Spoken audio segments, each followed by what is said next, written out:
Seigneur pour cette matinée de rassemblement des enfants de Dieu. Dieu ne peut nous rassembler sans nous donner une de ses paroles. Nous l'avons eu dans différents versets qui soutenaient les moments de louange, moments de cette scène. Et là, nous allons encore nous plonger dans ce thème qui continue, qui s'intitule « Pas un pas en arrière ». Nous devons marcher et regarder à la croix. Marcher la tête haute. Et ce matin, en sous-thème, je dis que nous devons être toujours généreux. Amen, parce que notre Dieu est généreux. Amen. Vous allez me dire, mais qu'est-ce que ça a à voir avec pas un pas en arrière? Mais nous allons petit à petit entrer dans le vif du sujet. Vous allez comprendre pourquoi. Quand nous ne sommes pas généreux, nous nous détournons de notre vocation. C'est que nous renonçons à notre appel. C'est que nous faisons un pas en arrière. Ou bien nous nous retournons complètement pour suivre la voie dans laquelle nous étions auparavant. La semaine passée, le dimanche passé, nous avons eu la grâce d'écouter ici que un pas en avant caractérise ceux qui reconnaissent leur identité en Jésus-Christ. Amen.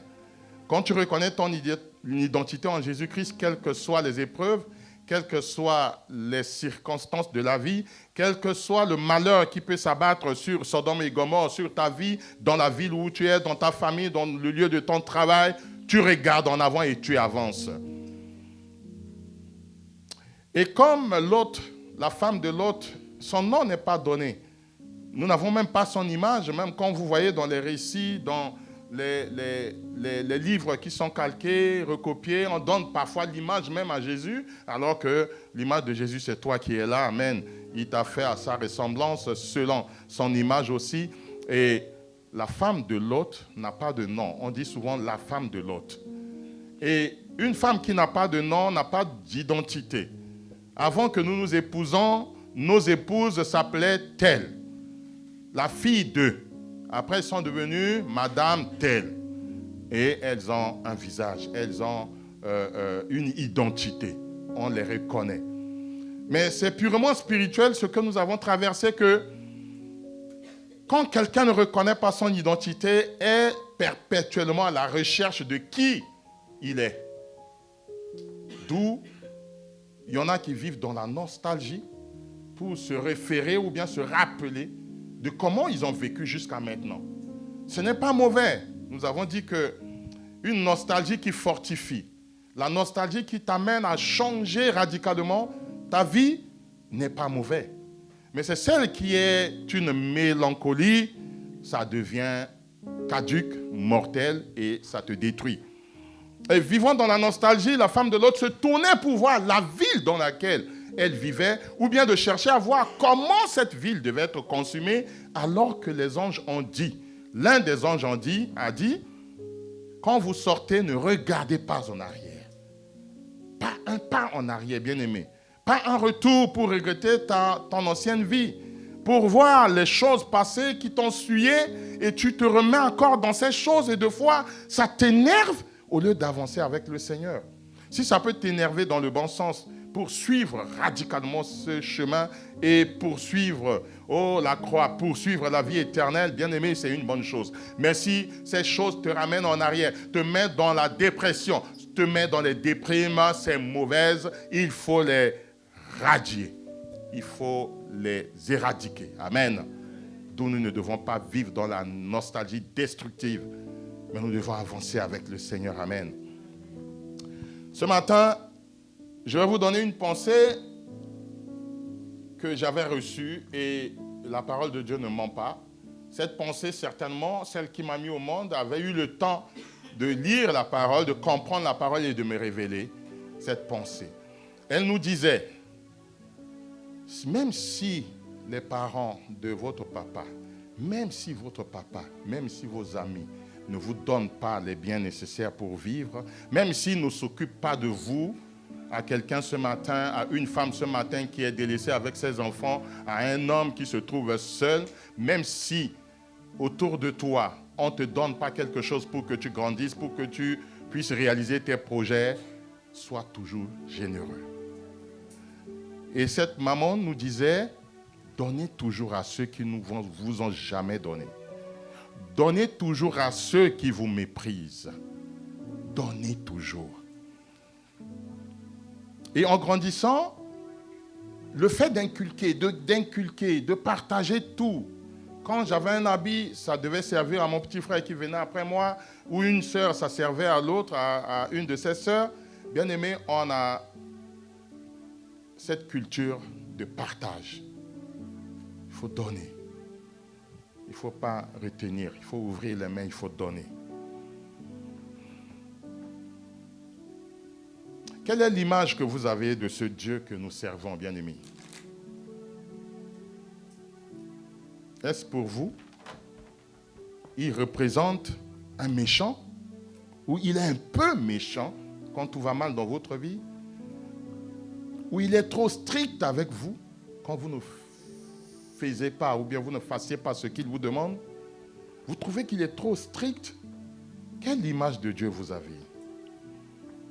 Ou bien est-ce que vous le voyez extrêmement généreux? Il aime tout. Des fois, on porte ce jugement sur Dieu. Mais comment il peut aimer le brigand à la croix? Lui qui n'a rien foutu de toute sa vie. Et nous, là, on allait à l'intercession. On est là à la veillée de prière. On vient à l'église tôt le matin. On finit l'église, on se repose un peu le soir. On a quelques réunions en ligne. Demain, rebelote encore avec la matinale de prière. Jusqu'à vendredi, samedi, évangélisation et tout. Alors que ceux qui sont dans le monde, qui dépouillent des gens, qui vivent leur vie bonne et semble, Dieu aussi les aime. Est-ce que nous avons l'image de Dieu qu'il est extrêmement généreux? Et ce n'est pas bon. Des fois, nous réfléchissons de cette manière. Effectivement, il faut qu'il soit bon, extrêmement. Parce qu'il nous a créés à son image, selon sa ressemblance. Il nous aime tous. Et il nous tend la main. Il attend simplement que nous venons tomber dans ses bras. Amen. Il a créé des galaxies. Parmi les milliards de galaxies, nous avons une étoile qui est comme les grains de sable parce que ça inonde. Mais il fait briller cette étoile sur tout le monde. Quand il fait pleuvoir, il ne choisit pas que tu pries, l'autre ne prie pas, je vais le priver de la pluie. Non. Quand il fait beau, tout le monde jouisse de ce beau temps.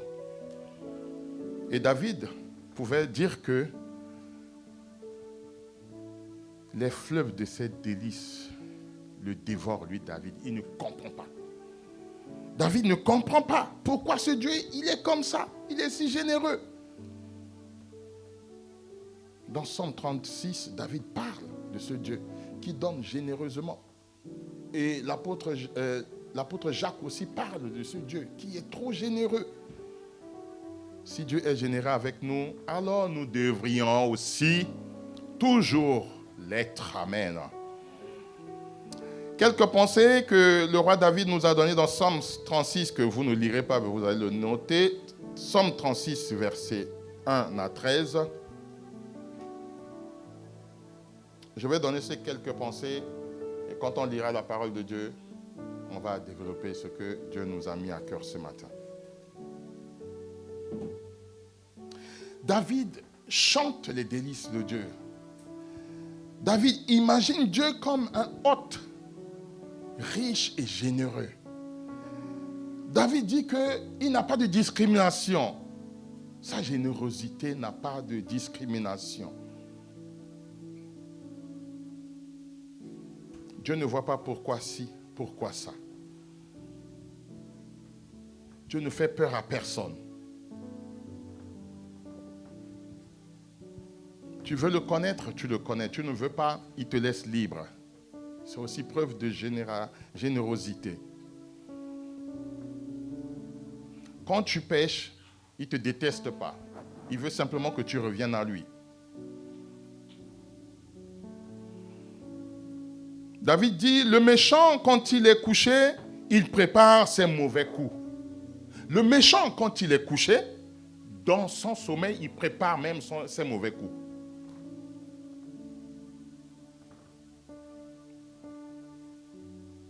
Au lieu de faire le bien, le sens qui le pousse, il est plongé dans un sens de faire du mal, perpétuellement, continuellement. Et David trouve qu'en s'engageant sur un chemin de péché, il a rejeté la générosité de Dieu.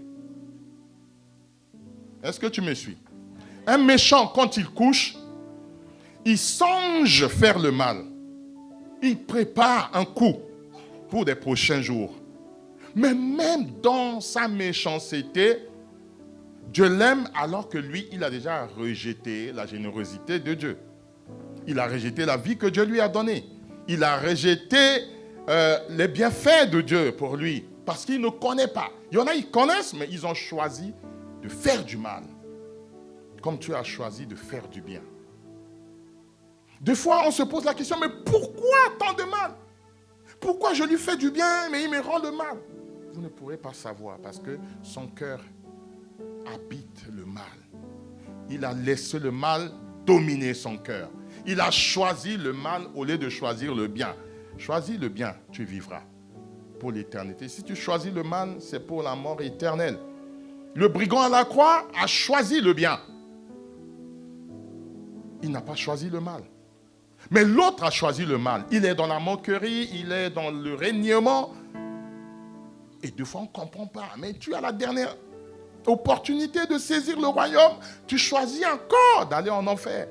Mais il ne comprend pas parce que le prince de ce monde a aveuglé sa connaissance, son intelligence. Et si nous ne faisons pas attention, nous nous laissons peu à peu dominer par le prince de ce monde qui voile, qui aveugle, qui couvre notre intelligence, bien-aimés.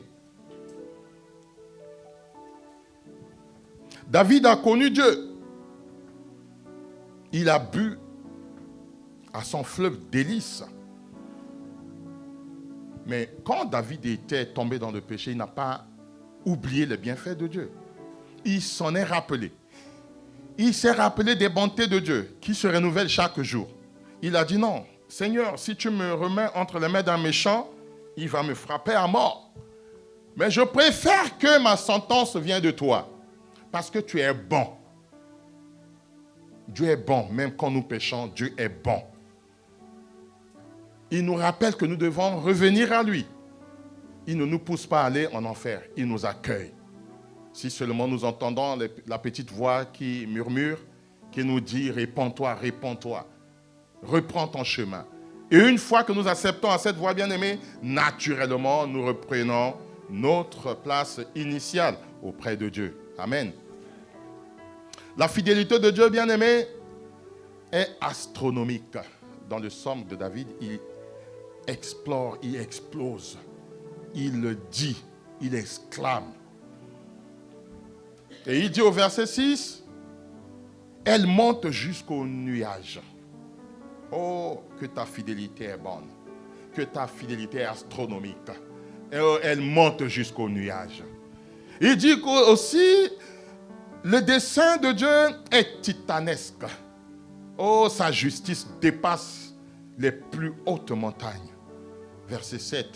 Et au verset 7b, il dit sa justice, oh Dieu, est océanique. Parce qu'il dit ici, il dit, ces décisions sont profondes comme la mer. C'est océanique. Parce que ces décisions sont profondes. Tu ne peux sonder les décisions de Dieu. Tu ne sais pas à quel moment, tu ne sais pas quelle décision Dieu va prendre pour toi. Parce que David ne comprend pas. David a dit, tes décisions sont océaniques. Parce que tes décisions sont profondes comme la mer. On peut trouver refuge à l'ombre de tes ailes, oh Dieu. Même quand on a péché, on revient, on trouve refuge à l'ombre de tes ailes. Oh, qu'est-ce que c'est merveilleux. On peut festoyer dans l'abondance de sa maison. Oh, quelle fête on ne peut pas faire quand nous sommes couronnés d'abondance, couronnés de gloire, couronnés de bonté, de paix et de joie. On peut festoyer dans l'abondance de Dieu, dans la générosité abondante de Dieu. Amen. Oh, l'abondance est synonyme, bien-aimé, de générosité. Dieu donne la source de vie abondante. Ce matin, nous sommes debout. Il y en a qui sont partis au lit hier, ils ne se sont pas réveillés parce que Dieu t'a fait grâce d'être debout. Sa grâce s'abonde encore pour toi. Pendant ce temps, tu ne peux pas dire non, comme le péché abonde, la grâce surabonde. Non, Parce que tu ne sais pas la limite de cette grâce. Mais elle est abondante, bien-aimé. Tu ne connais ni le début ni la fin. Et sa lumière, oh, lui sur tout le monde. Il fait pleuvoir sur tout. Le soleil brille pour tout le monde. Ce sont ces quelques pensées que David nous donne pour exprimer la bonté de Dieu, les délices de Dieu, les générosités de Dieu. Oh, la relation que nous devons avoir avec Dieu. Amen. Seigneur, nous te prions ce matin de nous amener à festoyer, Seigneur, dans ton abondance. De nous amener à festoyer, Seigneur, dans ta générosité qui remplit ta maison. Ta bonté, Seigneur, la Bible déclare dans Somme que chaque matin, elle se renouvelle sur le toit de nos maisons, Seigneur. Chaque matin, quand nous nous réveillons, nous ne savons pas comment y aller, comment ça va se passer la journée, comment nous allons manger, quelle personne nous allons rencontrer. Seigneur, qu'est-ce qui va se passer au cours du chemin? Mais Seigneur, tu nous fais grâce parce que tu es généreusement bon. Amen. Nous allons lire la parole de Dieu dans Luc chapitre 4, versets 14 à 37. Luc chapitre 4, versets 14 à 37. Et le deuxième passage qui nous sert de support aussi, ça serait dans Nombre chapitre 13, verset 1 à 26. Non, verset 26 en allant. Et nous continuons le chapitre 14, du verset 1er jusqu'au verset 24. Amen. Je redis encore Luc 4, 14 à 29. Et nous lisons Nombre chapitre 13, du verset 26 jusqu'au chapitre 14, verset 1 à 26, 24. Vous pourrez même lire tout le passage pour mieux comprendre. Ça vous ferait des exercices de lecture à la maison. Amen.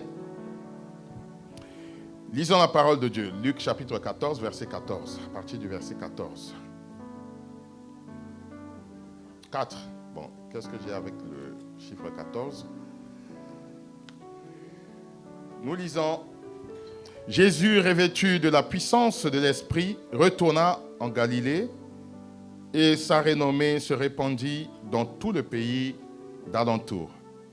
Il enseignait dans les synagogues et il était glorifié par tous.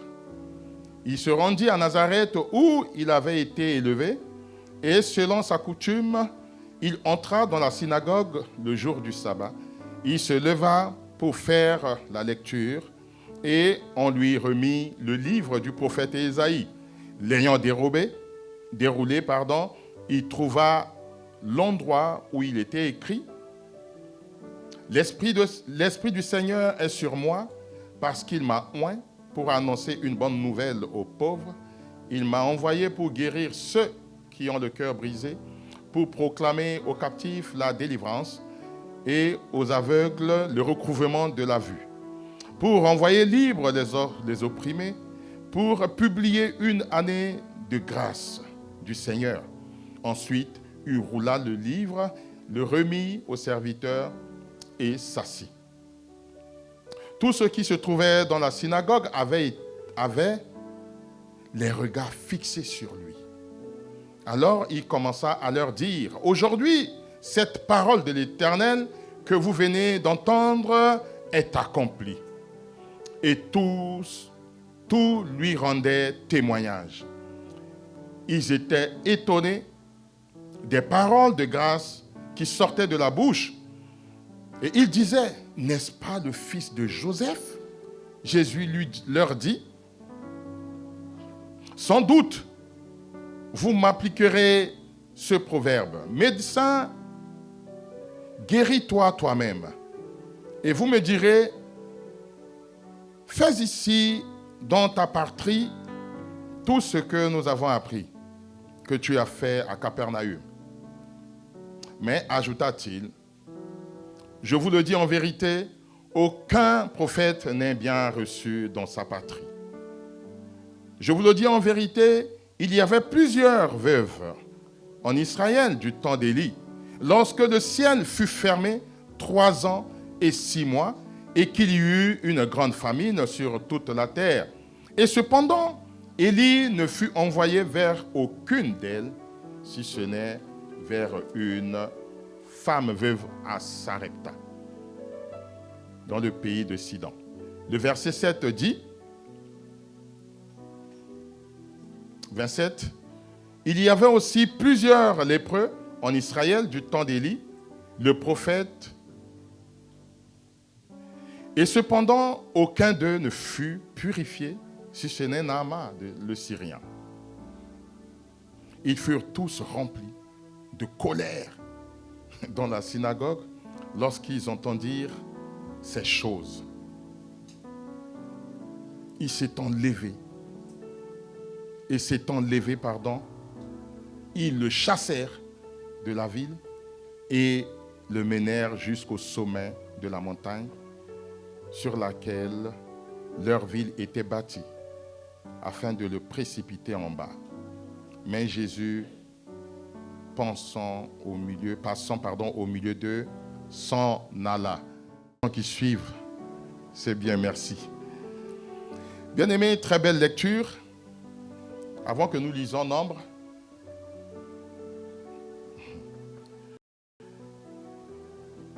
ici, dans ce passage que nous venons de lire, il y a une effusion du Saint-Esprit qui ne dit pas son nom.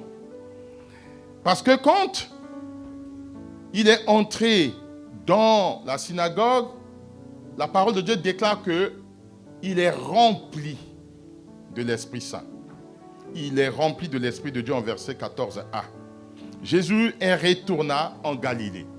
Il a fallu un moment retourner à la maison. Il a fallu un moment revenir à son premier amour. Il a fallu un moment se souvenir de comment tu t'es lancé, tu t'es levé, comment tu as commencé à suivre le Seigneur et revenir à cet amour primaire, à ce premier amour. Il y a une fougue quand on aime quelque chose. On l'aime à mort. Pour ceux qui ont été amoureux ou amoureuses une fois de leur vie, les débuts ont été, waouh, tu perds le sommeil. Tu restes longtemps au téléphone. Apparemment, je parle à quelqu'un ici ce matin. Apparemment, quelqu'un se reconnaît. Bien aimé, on est tous attirés par quelque chose, aimés de tout notre cœur. On reste au téléphone. La nuit passe.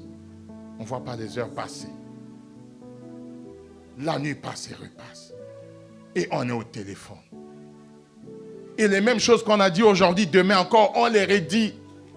C'est comme si on vient de les dire. Bien aimé, c'est comme ça que Jésus est rempli de l'Esprit de Dieu. Il pouvait retourner à son premier amour. Comment la parole était révélée au prophète Ésaïe. Et cet amour l'empare, le saisit. Et il est dans l'aisance de dérouler la parole, de lire la parole et de donner quelques explications. Amen. Oh, je prie ce matin que tu reviennes à ton premier amour. Quand tu as décidé de choisir Dieu, Jésus comme ton Seigneur et Sauveur, et que chaque jour, tu remets cet amour devant toi ou bien sur le rail pour poursuivre ce premier amour.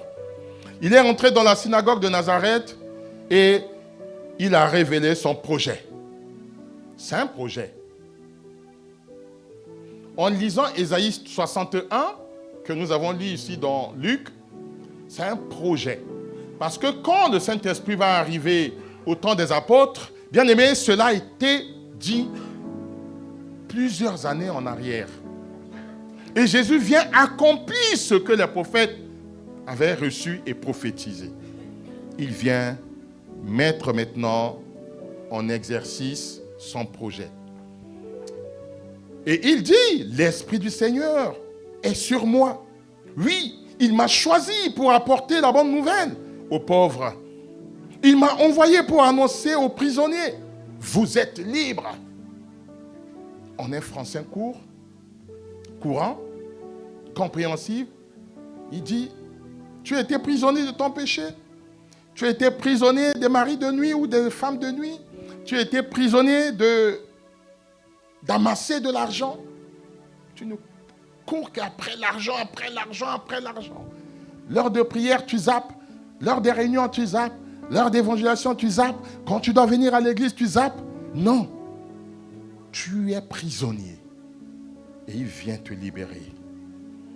Tu es libre. Et il dit aux aveugles, à ceux qui voient, mais réellement, ils regardent, mais ils ne voient pas, que vous verrez clair de nouveau. En Jésus, on voit clair. Quand l'Esprit de Dieu est en toi, tu vois clair. Il m'a envoyé pour libérer ceux qui ne pouvaient pas se défendre. Les pauvres, les défaillants, les affaiblis, ceux que l'ennemi peut facilement mettre la main dessus. Non, Christ est venu et il a dit, l'Esprit du Seigneur est sur lui, il va te transmettre cet esprit pour que tu ne sois plus prisonnier, pour que tu vois clair, pour que tu puisses te défendre.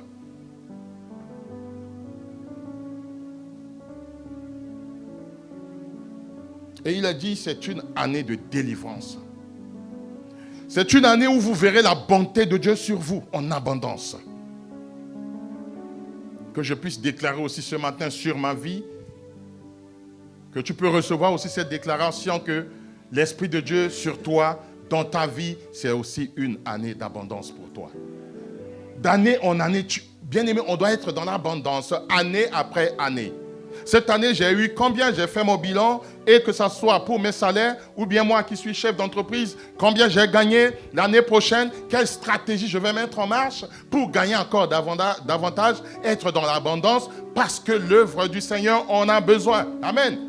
Ou bien, je m'examine comment je me suis donné pour l'œuvre de Dieu. Est-ce que je suis dans l'abondance de pêcher les âmes et de les ramener au Seigneur? Si ce n'est pas le cas, je fais le bilan et l'année d'après, ou bien cette année qui s'ouvre devant nous, je vais être dans l'abondance.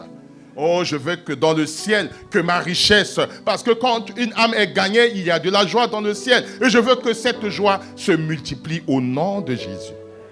Parce que l'Esprit de Dieu est sur nous. Et il a annoncé, vous avez entendu ce que les livres saints annoncent. Eh bien aujourd'hui, cela s'est réalisé. Bien aimé, on n'est pas dans des illusions. On n'est pas dans des imaginations. On n'est pas dans des à peu près. On est dans une réalité. Ces choses se sont accomplies.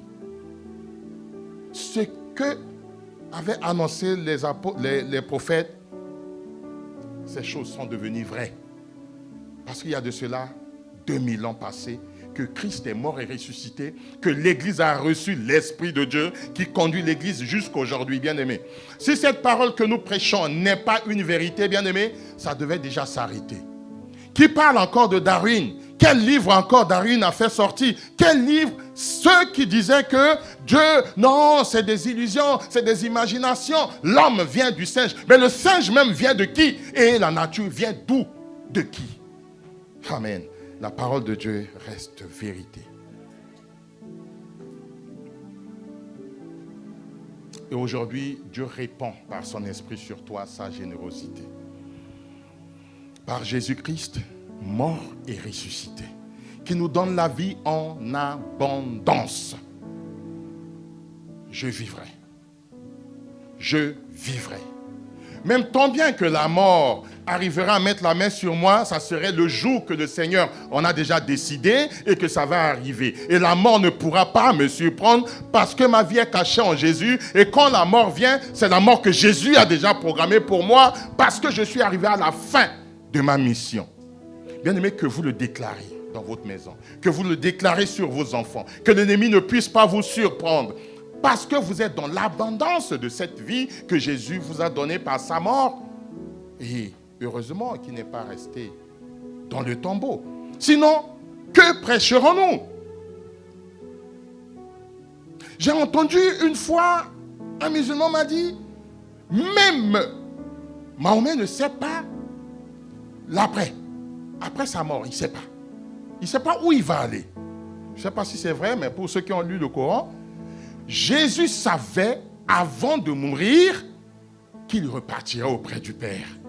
Il a dit, détruisez ce temple que vous avez mis 600 ans à construire. Et moi, Jésus, je rebâtirai en 3 jours. Bien-aimé, c'est un langage caché aux pauvres en esprit, mais révélé à vous qui êtes éclairés par l'Esprit de Dieu. Jésus parlait de son corps, le temple du Saint-Esprit. L'Esprit de Dieu habitait en lui. Il a dit, vous allez me tuer, mais en 3 jours, je ressusciterai. N'est-ce pas? Il dit que nous sommes le temple du Saint-Esprit. L'Esprit de Dieu habite en nous. Autrefois, cet esprit venait et repartait. Autrefois, Jésus était là. L'Esprit ne pouvait pas habiter les disciples. Mais après sa mort et résurrection, au jour de la Pentecôte, cet esprit est répandu sur tous ceux qui ont cru et accepté Jésus comme leur Seigneur et Sauveur. Et on a entendu le nombre des conversions. Des convertis, pardon. 5000 en un message. 3000 en un message. Ces paroles restent vraies aujourd'hui. En Jésus, nous voyons les fruits d'une vie transformée, une vie remplie, une vie de sainteté, une vie de marche avec le Seigneur. En Jésus. Il n'y a qu'en Jésus que nous voyons ça. Quand un homme décide de suivre le Seigneur, bien-aimé, radicalement. Au fait, on n'a même pas à se demander, mais comment? Oui, des fois, on a peur d'un brigand qui vient de se donner au Seigneur. Comme les apôtres, les disciples avaient peur de la conversion de Paul. Ils disaient non, mais on nous envoie. Non, mais ce type, on va lui prêcher. Non. Parce qu'il leur a fait toutes les galères que l'homme peut connaître. Paul savait fouetter. Paul savait, Saul de Tarse savait torturer. Et quand on t'envoie vers une telle personne, bien-aimé, il faut que tu aies une foi ferme. Sinon, tu penses qu'au fouet. Tu penses à des tortures. Évidemment, quand une femme change de vie, quand un prostitué change de vie, bien aimé, même quand elle vient s'asseoir au milieu de nous avec des trucs sous les fesses, des fois on a des regards. Non, laissons la parole de Dieu transformer. C'est la parole qui transforme. Une vie en Jésus ne reste pas comme avant. Je remercie l'apôtre qui m'a donné une sémence. Avant, je voyais comme les baptistes, quand quelqu'un vient au Seigneur, tout de suite. Non, tu coupes d'abord tes cheveux. Non, tu mets d'abord des robes longues. Non, tu radicalement arrêtes de boire. Non. Il m'a dit, non, bien-aimé, laissons la parole faire son travail. Qui se souvient de nos chers bien-aimés, Jacques Christ? Qui se souvient de mon cher diacre? Pour ceux qui étaient là avant. Au fait, si j'avais l'image d'avant, j'ai dit, mais bon, on le met dans l'eau de baptême avec des cheveux attachés derrière. Bon. Mais quand je me rappelle de la parole que l'apôtre m'avait donnée, parce qu'on était un petit noyau, et dans ce noyau, comme on le fait aujourd'hui, on travaille pour attendre ceux qui vont venir, un à un. Il m'a dit, bien-aimé, ne vois même pas sa tête. Vois une âme qui est sauvée. Et vois ce que la parole va faire. Waouh! Un dimanche, quand mon bien-aimé est arrivé. Waouh! J'ai regretté pourquoi je n'ai plus de cheveux ce jour. Il avait une très belle coupe. Et comme il a le teint un peu clair, donc il a lissé ici. Il a taillé. Waouh! On avait applaudi ici dans cette maison. C'est ce que, bien aimé, la parole fait dans la vie de quelqu'un. Et on en est fier de le dire. Parce que on a cru à ce que la parole fait. On a cru aux effets positifs de cette parole. Amen. Pour ne pas que je ressors de mon cadre, je reviens. Quand l'Esprit de Dieu remplit quelqu'un, bien aimé, voilà ce qui peut se passer. Il est rempli d'onction de l'Esprit. L'homme a l'onction de parler. L'homme a l'onction de témoigner Jésus. L'homme a l'onction de jouer. L'homme a l'onction de prêcher la bonne nouvelle. L'homme a l'onction d'exhorter les autres. L'homme a l'onction d'aller faire des nations des disciples. Et l'onction, il ne peut pas se retenir parce que quand l'onction de Dieu entre en toi, il te donne la capacité de faire des choses au-delà de ta force physique et naturelle. Oh, le mot Christ signifie littéralement oint. Et c'est la forme grecque qui nous donne en hébreu Messie, le oint de Dieu. Tu es oint de Dieu, c'est pour ça qu'on t'appelle chrétien. Un petit oint de Dieu. Celui qui marche comme Jésus-Christ. Mais il faut que cela se voie dans ta manière de marcher avec le Seigneur. Amen. Waouh! Je ne sais pas si vous savourez la parole comme je la savoure. cette parole, elle est bonne.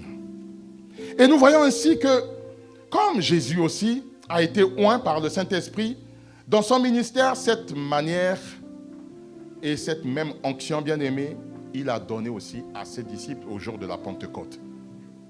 Qui pouvait imaginer que les apôtres, en parlant de Pierre, allaient donner le premier message et il y avait eu 5000 personnes. 5000, bien-aimés. Et c'est Dieu lui-même qui pose sa marque sur toi pour te vêtir de son onction. Amen. Il a mis l'esprit dans le cœur des hommes. Prochainement, l'esprit qui habite en toi ne te quitte pas, bien-aimé, que personne ne te trompe.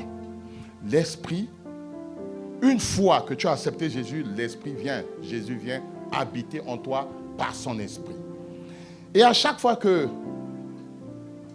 l'homme ancien t'amène à pécher ou bien à tomber dans les tentations, l'Esprit de Dieu te rappelle que ce n'est pas le bon chemin que tu as pris. Te rappelle que tu viens d'offenser quelqu'un. Te rappelle que tu as mal parlé à quelqu'un. Te rappelle que non, tu n'as pas accepté le pardon, tu ne seras pas en paix. Qui a refusé un pardon et il est bien dans son corps?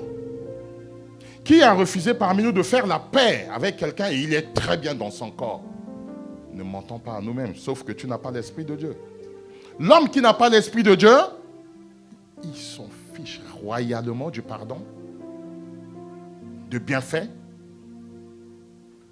Je prends le cas de ceux qui ont le mauvais cœur, qu'on peut les appeler les sorciers. Tu lui fais du bien. Tu construis une maison, tu le mets dedans. Tu as payé les scolarités de ses enfants, ou bien de lui-même. Tu l'as aidé dans plusieurs choses. Son but ultime, c'est de te détruire. Son but ultime, c'est de te ramener à son niveau. Son but ultime, c'est que demain, que tu ne puisses pas faire du bien. Parce que le bien t'apporte du bien. Alors lui, il veut que du mal pour toi. Donc, un homme habité par l'Esprit de Dieu, l'onction de Dieu est sur lui et l'onction le pousse à des bonnes œuvres. Amen. Et il est généreux, bien-aimé. Naturellement, il est généreux. Il ne peut pas avoir 2 grains de riz à la maison et refuser un frère qui vient de dire bonjour et repartir. Bien-aimé, rentre en paix. Alors qu'il a faim. Ou bien j'ai au moins un billet de 5 € caché au fond de ma poche et je vois bien que quelqu'un trime à prendre le transport. Quelqu'un trime. Et 2 fois même, l'esprit te pousse à échanger avec cette personne. La personne te dit, ça ne va pas. Il y a des gens qui ne disent pas tout, bien aimé. Mais le fait de dire, ça ne va pas. Comment tu peux être tranquille que quelqu'un te dise, ça ne va pas? Tout de suite, ma soeur, mon frère, qu'est-ce qui ne va pas? Tu le sauras, bien aimé. Je parle de ce qu'on a vécu, de ce que l'Esprit de Dieu met dans nos cœurs, on a pratiqué et je vous le donne. Et c'est Dieu lui-même qui pose sa marque sur nous. Et il a mis l'Esprit Saint dans le cœur de chacun. Et l'Esprit est le premier part des biens qu'il va nous donner et il nous a déjà donné. Quand vous l'acceptez, l'Esprit vient habiter en vous. Quand vous le rejetez, il n'y a pas de souci. Un corps, avant que ça soit un corps, ce corps a été un esprit. Donc si ce corps n'accepte pas l'Esprit de Dieu, ce corps accepte un autre esprit. Ne nous mentons pas à nous-mêmes. Si tu n'es pas habité par l'Esprit de Dieu pour faire des bonnes œuvres, c'est que tu as ouvert ta porte, la porte de ton cœur, pour que l'esprit méchant, l'esprit qui tue, l'esprit qui détruit la vie de quelqu'un, l'esprit mauvais, qui produise des mauvaises actions, vienne habiter en toi. Il est dit dans 2 Corinthiens chapitre 1, versets 21 à 22, vous pourrez le lire, notez-les. Saint Théophile à Antioche, le théologien du 2e siècle, Théophile, a écrit, non, ce n'est pas Théophile, c'est lui, Paul, qui écrit, qui dit, nous sommes appelés chrétiens parce que nous avons été oints avec l'huile de Dieu. Et l'Esprit Saint nous a apporté des bonnes nouvelles préparées, des bonnes œuvres, préparées d'avance, afin que nous les accomplissions. Amen. Donc si tu es habité par l'Esprit de Dieu généreusement, tu poses des bonnes actions. Et quand l'Esprit de Dieu habite quelqu'un, il a des paroles gracieuses qui produisent la paix, des paroles de grâce. Il est dans l'admiration. Il apprécie des bonnes choses. Il dit des bonnes paroles pour réconforter quelqu'un. L'amour n'est jamais grossier, a dit 1 Corinthiens chapitre 13, verset 5. L'amour ne dit pas des grossièretés. L'amour ne dit pas des mots grossiers. L'amour est apaisé, apaisant des cœurs. L'amour est la douceur. Ça, c'est des fruits que le Saint-Esprit apporte en abondance. Et tu deviens, par l'onction de Dieu, un enseignant étonnant. Nous avons vu la vie de Jésus. On a dit que les disciples, ceux qui étaient dans les synagogues étaient étonnés. Comment un enfant comme ça nous cite d'abord Ésaïe et il dit c'est sur lui que l'Esprit est venu se poser. Donc sa manière d'enseigner, bien aimé, ce n'est pas comme pour nous là, comme pour ceux qui étaient gardiens de la loi. En effet, Jésus parlait avec l'autorité que Dieu lui avait donnée. Amen. Et son enseignement était franc, sûr, plein de confiance.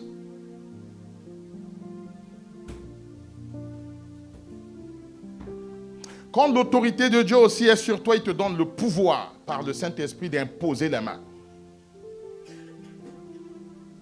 Jésus a confronté les puissances démoniaques. Quand Jésus prêchait, il prêchait avec autorité. L'autorité que le Père lui a donnée par son esprit.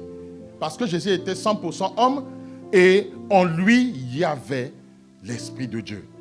100% homme et 100% esprit. C'est pour cela, le Jésus que nous prêchons, né de Marie, a pris la forme humaine pour venir habiter parmi les hommes. Mais le Christ, qui est le oint de Dieu, est totalement esprit.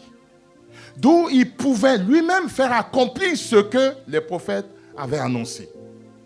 Il est venu pour l'accomplissement de ces prophéties. Et donc il avait toute autorité. Et c'est quand il a l'autorité qu'il pouvait donner cette autorité. Il dit à ses disciples, je vous donne le pouvoir d'imposer les mains aux malades. Et les malades seront guéris. De chasser les démons en mon nom, Jésus. Mais si tu n'as pas Jésus, tu vas chasser les démons au nom de qui? Parce que c'est Jésus qui donne le pouvoir. Jésus-Christ donne le pouvoir et l'autorité. Et nous voyons qu'il pouvait facilement et naturellement chasser les démons. Il imposait les mains, les démons quittaient. Il imposait les mains, les paralytiques pouvaient se lever. Il imposait les mains, ceux qui étaient aveugles pouvaient voir. Mais bien aimé, quand tu vas produire ces miracles, quand tu vas imposer des mains, quand tu vas prêcher avec autorité dans la famille, tu n'es pas toujours aimé. Il y a une partie de la famille qui vont chanter des louanges. Waouh, s'il n'était pas venu, waouh, oh ton Dieu que tu sers, il est vraiment le meilleur, le merveilleux, je vais le suivre. Ça, c'est la louange qui vient après un bon témoignage quand on libère dans un milieu, dans la famille, au lieu du travail. Mais ça peut attirer la colère des gens. Nous voyons ici que au verset 36, il le cherchait, il le chassait. Il voulait l'emmener sur la montagne pour le pousser et le faire chuter. Pourquoi? Tout à l'heure au début, j'ai dit, tu vas faire du bien. Mais ce bien, devant un méchant, retournera contre toi. Ça t'apporte la colère de ce méchant. Ça t'apporte de l'animosité, des querelles inutiles. Tu ne comprends pas. Tu ne cherches pas d'histoire. Mais à chaque fois, ce sont ces histoires-là qui courent après toi. Faire le bien apporte la louange et la colère des autres aussi sur toi. Amen. Nous devons le saisir parce que ce qui est arrivé à Jésus, il nous a prévenu que nous ne serons pas exemptés. Nous ne serons pas oubliés, nous ne serons pas mis à l'écart de ces menaces. Ça nous arrivera. Et au verset 15, nous lisons que Jésus enseignait dans les maisons de prière. Jésus n'enseignait pas dans les bars. Il n'enseignait pas dans les lieux de mauvaise vie. Il enseignait dans une synagogue, dans une maison appelée maison de prière. Donc, ça sous-entend que ceux qui étaient dans cette maison avaient Christ. Non, avaient au moins les paroles. Mais ils ne comprenaient pas ces paroles. Amen. Est-ce qu'il y a un lecteur qui peut nous lire le Nombre chapitre 13 à partir du verset 26?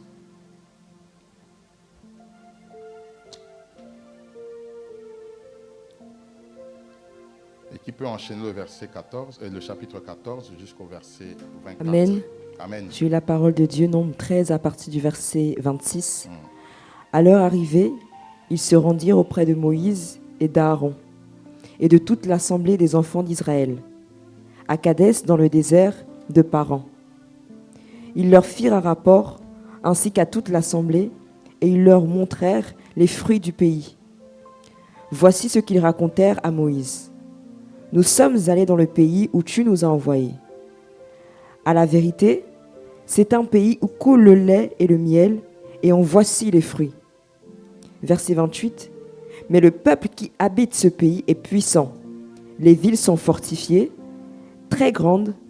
Nous y avons vu des enfants d'Anak. Verset 29. Les Amalécites habitent la contrée du Midi. Les Étiens, les Jébusiens et les Amoréens habitent dans la montagne. Et les Cananéens habitent près de la mer et le long du Jourdain. Verset 30. Caleb fit taire le peuple qui murmurait contre Moïse. Il dit: Montons, emparons-nous du pays, nous y serons vainqueurs. Mais les hommes qui y étaient allés avec lui dirent: Nous ne pouvons pas montrer contre ce peuple, car il est plus fort que nous. Et ils décrièrent devant les enfants d'Israël le pays qu'ils avaient exploré. Ils dirent: Le pays que nous avons connu pour l'explorer est un pays qui dévore les habitants. Tous ceux qui nous y avons vus sont des hommes d'une haute taille, et nous y avons vu des géants, enfants d'Anak, de la race des géants. Nous étions à nos yeux et aux leurs comme des sauterelles. Amen. Amen. Je continue le chapitre 14 qui dit: Toute l'assemblée éleva la voix et poussa des cris, et le peuple pleura pendant la nuit. Tous les enfants d'Israël murmurent contre Moïse et Aaron, et toute l'assemblée leur dit: Que ne sommes-nous morts dans le pays d'Égypte, ou que ne sommes-nous morts dans ce désert? Pourquoi l'Éternel nous fait-il aller dans ce pays où nous tomberons par l'épée, où nos femmes et nos petits-enfants deviendront une proie? Ne vaut-il pas mieux pour nous retourner en Égypte? Amen. Je m'arrête d'abord ici. Et peut-être vous lirez la parole. C'est le verset clé. Ne vaut-il pas mieux pour nous de retourner en Égypte?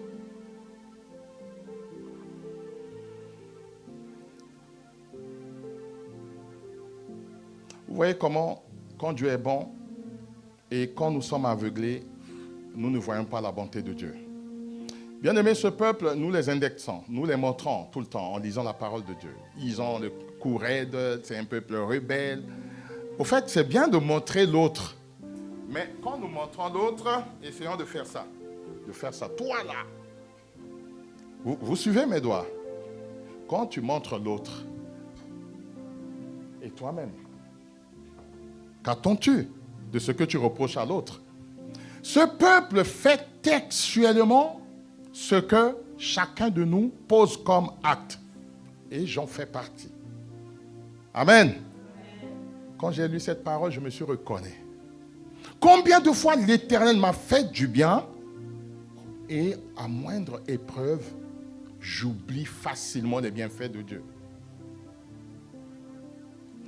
compte les bienfaits de Dieu, mets-les devant tes yeux régulièrement dans le moment des louanges de prière et tu verras que tu ne peux, bien aimer, du matin jusqu'au soir. Ceux qui n'ont pas de sujet de prière, comptez que les bienfaits de Dieu depuis que vous êtes nés jusqu'à maintenant, citez-les. Vous allez rester dans l'adoration toute la journée. Toute la journée. Dans l'adoration. Dans l'adoration. Et voilà, ce peuple fait textuellement ce que nous faisons. Ce peuple qui était maltraité, malmené, fouetté, sous le coup, ou bien on leur a multiplié les tâches journalières, on leur a dit, au lieu que vous vous occupez de produire que des moules, des briques, vous devez aller vous-même chercher les pailles et puis vous venez. Donc, on alourdit encore la tâche et Dieu s'en est souvenu, ils les ont délivrés. N'est-ce pas ce peuple délivré qui voyait les chars de Pharaon qui venaient et devant eux, il y avait la mer rouge qui se tournait vers Moïse.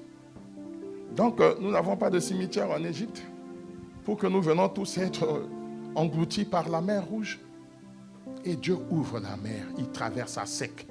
Combien de bienfaits, bien-aimés.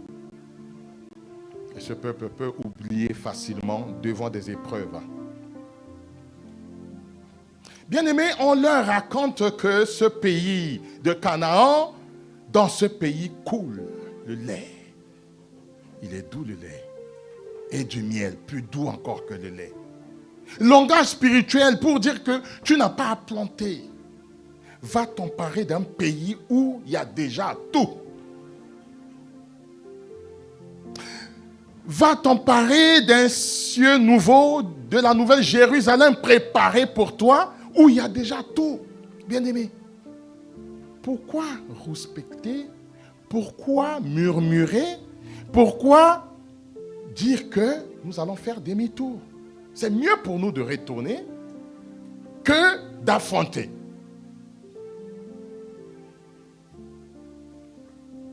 Bien-aimé, Dieu est merveilleux. Heureusement qu'il est merveilleux. Il est vraiment généreux. Dieu va susciter des hommes. Parmi ces rebelles, il y a quand même 4 personnes. Aaron, Moïse, Caleb et Josué. Parmi ces 4, il y avait 2 qui étaient parmi les espions. Oh, que Dieu donne parmi nous un Caleb, un Josué, pour nous motiver à aller conquérir la terre promise, Jérusalem nouvelle. Pour leur dire, mais non, que peut nous faire des géants? Que peut nous faire des géants? Il y a du lait, il y a du miel. Allons, l'Éternel est avec nous. Pendant ce temps, une partie de nous dit non. Et en préparant ce message, je me dis, nous avons des choses à acquérir. Bien aimé, nous avons prié ici. Nous avons eu une révélation. Il y a des paroles prophétiques que cette année, nous ne resterons pas. Nous ne resterons pas ici. Paf! Au mois de janvier, nous avons une bonne nouvelle. L'année vient de commencer. Nous avons la bonne nouvelle. Et pour manque de moyens, pour des difficultés, ça m'a percé le cœur le dimanche passé de pleurer. Je pleurais. Je disais à ma femme, waouh! En rentrant, on me parlait. Oh non, Dieu ne peut pas nous laisser comme ça. Il faut que Dieu nous bénisse. Bien aimé, c'est les mêmes épreuves quand on veut donner et on n'en a pas. Ou bien quand les appels sont multiples. Parce qu'on n'arrive pas à joindre l'enveloppe pour nous acquérir d'un bien ou de cette salle. Bien aimé, l'ennemi nous pousse parfois à pécher. Ce matin, je viens exhorter quelqu'un. Que ça ne soit pas un poids pour l'Église. Amen. Que ça ne soit pas un poids sur toi si tu n'en as pas. Prie. En priant, Dieu peut susciter dans l'entreprise de XY des fonds qui vont entrer sans que la personne s'y attendait. Dans le compte de quelqu'un qui est dans l'attente parce qu'il a son cœur disposé de poser des actes, un virement spirituel. Ça existe. Il y a des gens qui ont témoigné de ce virement, d'un virement spirituel. Miraculeux. Bien-aimés, empêchons-nous de murmurer. Empêchons-nous, je viens avec un cœur serré ce matin.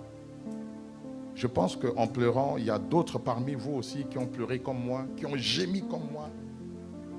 Et quand je vois l'homme de Dieu se lève ici, pour parler de l'argent. Bien aimé, je prie Dieu que on ira, on prendra cette salle et de cette salle, on bâtira une maison pour l'Éternel. Mais personne ne se plaindra. Bien aimé, que personne ne puisse se plaindre. T'en as pas, c'est pas grave. Prie. S'il y a une enveloppe à prendre, tu prends. Tu en as, tu mets dedans. T'en as pas, mets ton enveloppe sur le chevet, là où tu pries. À chaque fois que tu viens t'agenouiller pour prier, fixe cette enveloppe, fixe d'autres problèmes, prie. Dieu ouvre des portes. Amen. Sur cette parole, je vous encourage tous à regarder à la croix. David dit, je regarde vers les montagnes. Je tends les yeux vers les montagnes. Quand nous avons des difficultés, bien aimés, il y a une attitude pour ceux qui veulent devenir riches, mentalement, ils raisonnent riches, ils pensent riches, ils s'habillent richement, ils marchent la tête haute. Il y en a même qui s'invitent dans les repas des riches parce qu'ils veulent avoir des contacts. Il faut oser. Ne baissez pas la tête. Regardez à la croix. Regardez à la croix, ça veut dire levons-nous, prions tous ensemble. Amen. Amen. Comment les bons peuvent se vider? Bien-aimé, ne quitte pas l'assemblée de Dieu parce qu'on t'a trop demandé. Si on a demandé parce qu'il y a une raison, bien-aimé, je viens simplement ce matin ne pas te booster à donner, mais prie, regarde à la croix et tu verras la délivrance. Amen. Acclamons la parole de Dieu.